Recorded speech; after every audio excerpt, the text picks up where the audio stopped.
Good morning student. Today we are going to discuss about the long form or present form of modern periodic table. ध्यान रहे आज हम बात करेंगे कि लॉन्ग फॉर्म या प्रेजेंट फॉर्म क्या होता है पीरियाडिक टेबल का। ध्यान रखें।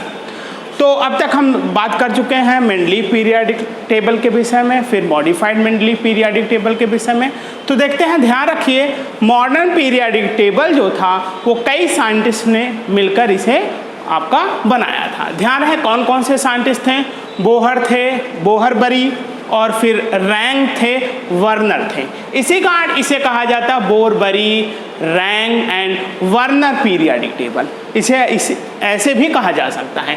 तो ध्यान रखिए क्या कुछ इसके पोस्टुलेट्स थे, मीन्स क्या कुछ इनके पॉइंट्स थे जो हमें जानने चाहिए, क्या कुछ इसमें विशेषताएं थी, सब हम जानते हैं। देखें पॉइंट वाइज हम देखते हैं।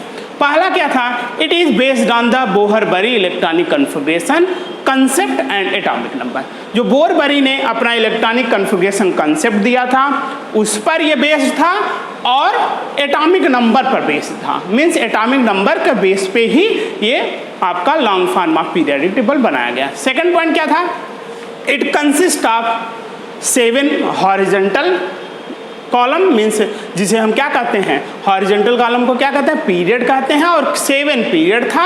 और ग्रुप मीन्स वर्टिकल लाइन जो थी वो कितने थे, 80।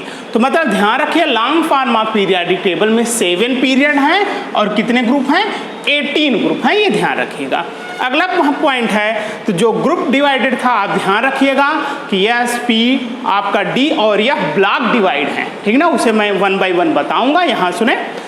अगला पॉइंट क्या है, फर्स्ट ए, सेकेंड ए, ये ध्यान रखिएगा, third B, fourth B, fifth B, sixth B, seventh B, eighth, first B, second B, third A, fourth A, fifth A, sixth A, seventh है और 0, इस तरह से हैं। ध्यान रखिएगा, अलग से भी मैं बताऊंगा, यहाँ ध्यान रखें, ये आपका यस ब्लॉक एलिमेंट है।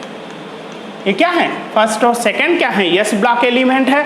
और ये ध्यान रखिए, ये यहाँ से आपका ये आपका क्या है, ये पी ब्लॉक एलिमेंट है। ये क्या है, पी ब्लॉक एलिमेंट है। और ये आपका जो यहाँ से ये है, ये ध्यान रखिए, इतने जो हैं आपके ये डी ब्लॉक एलिमेंट है। ध्यान रखिए यस ब्लॉक, पी ब्लॉक, और ये क्या है, डी ब्लॉक एलिमेंट है, ये ध्यान रखिए। ठीक, ये सब यस ब्लॉक, पी ब्लॉक और डी ब्लॉक, यह ब्लॉक भी मैं आपको अलग अलग से बताऊंगा। अगला इन्होंने क्या कहा था, इंपॉर्टेंट पॉइंट्स कुछ आप नोट करें। पहला पॉइंट ये है, second period elements diagonally related with third period element. Diagonally related मतलब इस तरह से, सेकेंड पीरियड के एलिमेंट हैं लिथियम, बेरिलियम, बोरान, कार्बन, इस तरह से। और थर्ड का है सोडियम, मैग्नीशियम, एल्यूमिनियम, सिलिकॉन, इस तरह से। तो ध्यान रखिए डायगोनली रिलेटेड हैं लिथियम मैग्नीशियम से, बेरिलियम एल्यूमिनियम से, बोरान जो है आपका ये सिलिकॉन से। ध्यान रखिए क्या है, silicon, sodium, magnesium, aluminium, silicon है।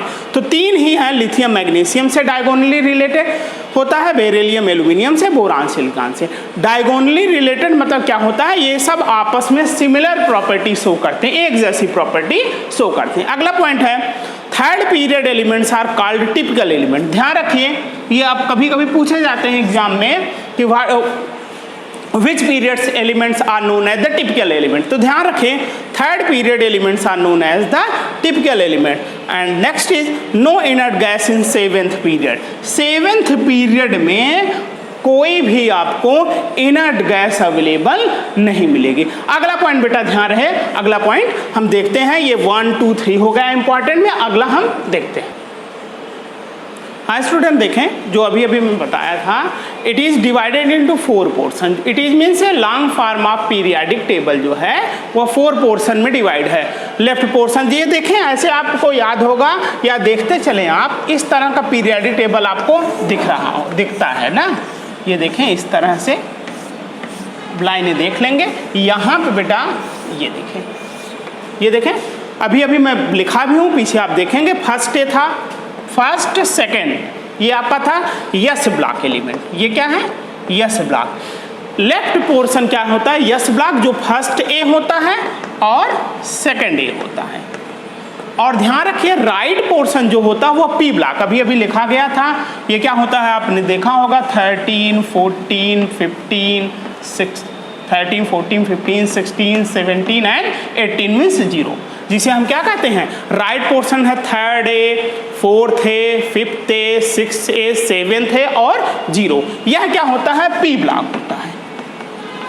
और जो ध्यान रखें अगला क्या, मिडिल पोर्शन जो होता है, ये मिडिल पोर्शन है, ये आपका क्या होता है, डी ब्लॉक होता है। और मिडिल पोर्शन कहाँ से कहाँ तक होता है, 3rd B, 4th B, 6th B, 5th B, 6th B, 7th B, 8th आपका, उसके बाद 1st B और 2nd B, ये आपके डी ब्लॉक होते हैं, मैंने आपको लिख दिया है। अब बॉटम पोर्शन जो होता है, यहाँ पे लैंथेनाइड है, ये लैंथेनाइड है और ये एक्टिनाइड है। लैंथेनाइड सीरीज और एक्टिनाइड जो होता है वो बॉटम ऑफ द पोर्शन। तो ध्यान रहे स्टूडेंट, क्लियर हुआ, लेफ्ट पोर्शन आपका S block, right portion P block और मिडिल पोर्शन आपका डी ब्लॉक और बॉटम पोर्शन क्या होता है, एफ ब्लॉक होता है। ये देखें, हाँ बेटा ध्यान दें। और इंपॉर्टेंट पॉइंट्स क्या हैं, the group containing most electropositive elements is first group. ध्यान रखिए सबसे ज्यादा इलेक्ट्रोपॉजिटिव, तो ध्यान दें स्टूडेंट, फर्स्ट ए ग्रुप ऐसा ग्रुप है जिसके पास सबसे अधिक इलेक्ट्रोपॉजिटिव एलिमेंट है। और ध्यान रखिए 7th ए ग्रुप ऐसा ग्रुप है जिसके पास सबसे अधिक इलेक्ट्रोनिगेटिव एलिमेंट्स है। अगला पॉइंट है the group containing maximum number of gaseous elements, सबसे अधिक गैसियस एलिमेंट कंटेन करने वाला ग्रुप क्या है, 0 ग्रुप मीन्स 18th ग्रुप। ध्यान रखिए ये सब कब था, जब बनाया गया था long form of periodic table, तब ये थे सब, ठीक ना, ध्यान रखिएगा। अब कुछ थोड़ा बहुत बदलाव भी हुए हैं। 0 वैलेंसी किस ग्रुप की होती है, 18th ग्रुप की वैलेंसी 0 होती है, ध्यान रखिए। नंबर ऑफ गैसियस एलिमेंट्स कितने हैं थे तब, 11 नंबर ऑफ गैसियस एलिमेंट्स, और जबकि लिक्विड एलिमेंट्स क्या है, 6 लिक्विड एलिमेंट्स है। और ध्यान रखिएगा स्टूडेंट, ब्रोमीन ऐसा नॉन मेटल है जो आपका लिक्विड फॉर्म पाया जाता है, ये भी ध्यान रखिए। अगला क्या है, second period contains maximum number of gaseous elements, सबसे ज्यादा गैसियस एलिमेंट्स कंटेन करने वाला कौन सा पीरियड है, सेकंड पीरियड, जो कितना गैसियस एलिमेंट कंटेन करता है, 4। कौन कौन सा, नाइट्रोजन, ऑक्सीजन, फ्लोरीन, नियॉन। तो ये सब इंपॉर्टेंट पॉइंट थे स्टूडेंट, ध्यान रखिए, ये long form of periodic table के इंपॉर्टेंट पॉइंट। अब हम जानेंगे मेरिट्स क्या है आपके long form of periodic table का। ध्यान दे बेटा, merits of long form of periodic table. ध्यान रखें मेंडलीव पीरियोडिक टेबल में जो लिमिटेशंस रह गई थी, जैसे पोजीशन ऑफ आइसोटोप्स के पोजीशन को मेंडलीव जी नहीं डिस्क्राइब कर पाए थे, तो long form of periodic table में पोजीशन ऑफ आइसोटोप्स डिस्क्राइब हो पाया। जिस एलिमेंट का आइसोटोप्स होगा उसको उसी के पीरियड, उसी के ग्रुप में रखा गया। अगला क्या है, increasing order of atomic number based. ये क्या था, एटॉमिक नंबर के बेस्ड पे आपका long form of periodic table बनाया गया था, जबकि मेंडलीव पीरियोडिक टेबल किस पर था, एटॉमिक वेट के बेसिस पे था। तो ये आपका ये मेरिट्स थी। अगला क्या है, लैंथेनाइड और एक्टिनाइड को भी इसमें क्या हुई, एक 3rd B जैसे आपका क्या था, 3rd B में ही रखा गया था, ध्यान रखिए।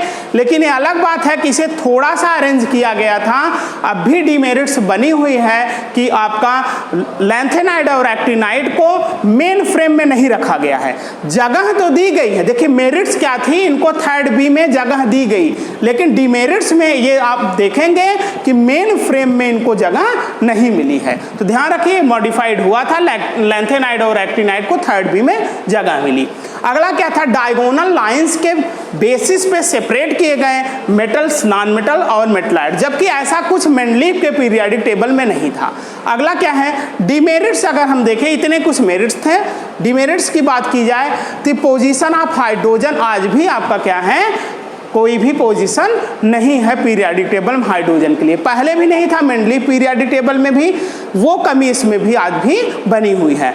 अगला क्या है, लैंथेनाइड और एक्टिनाइड को 3rd B में तो रखा गया था, लेकिन उनको मेन फ्रेम से बाहर रखा गया, ये भी डिमेरिट्स रही है long form of periodic table. अगला क्या है, isotopes have different physical property but have same place in periodic table, मतलब फिजिकल प्रॉपर्टी डिफरेंट होते हुए भी आइसोटोप्स को सेम प्लेस में, मतलब जिसके आइसोटोप्स हैं उसी के साथ रखे गए हैं, ये भी आज भी आपका long form of periodic table के डिमेरिट्स हैं। तो ध्यान रहे स्टूडेंट, आज हमने पढ़ लिया है long form of periodic table, क्या कुछ मेन पॉइंट्स थे, मेरिट्स पढ़ लिए, डिमेरिट्स पढ़ लिए। तो अगला बात अगले वीडियो में। Thank you. Thank you.